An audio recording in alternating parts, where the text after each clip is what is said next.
Hi guys! Welcome back po sa ating YouTube channel.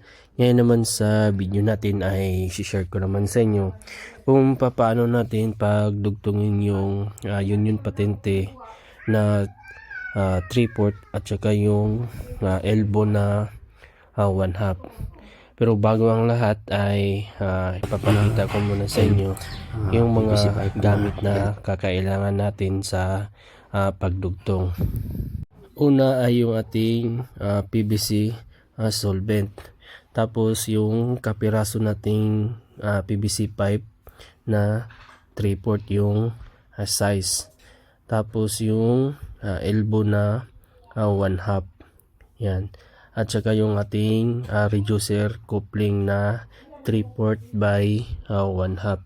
So yung ano yan guys, yan yung 3/4. Tapos yung sa kabila naman ay 1/2.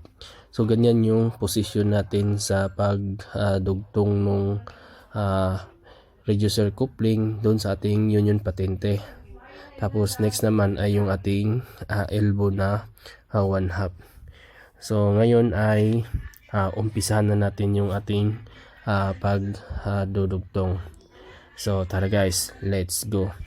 So unang gagawin natin dito ay tanggalin muna natin yung ating union patente at saka magpuputol tayo ng kapirasong 3/4 na PVC pipe para idugtong natin doon sa ating reducer coupling na 3/4 by 1/2. So umpisa na natin yung pagputol ng ating PVC pipe. Tapos na nating maputol yung pipe. Ngayon ay maglalagay naman tayo ng solvent dun sa ating union patente at dun rin sa ating pinutol na PVC pipe. At ipasok din natin sa ating union patente pagkatapos malagyan ng solvent.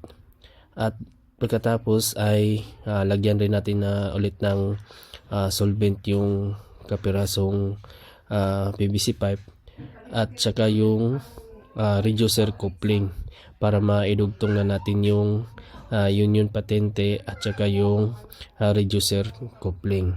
Tapos na nating malagyan ng solvent at ngayon ay idudugtong na natin yung union patente at saka yung reducer coupling. Tapos na nating maidugtong yung ating reducer coupling sa union patente.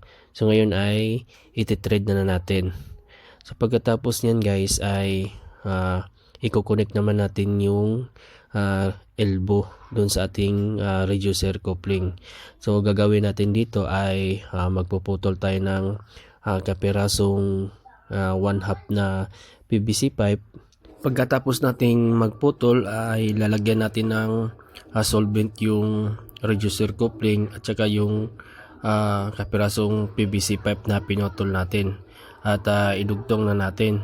At pagkatapos nating madugtong ay lalagyan naman natin ulit ng solvent yung sa kabilang PVC pipe at saka yung 1/2 na elbow.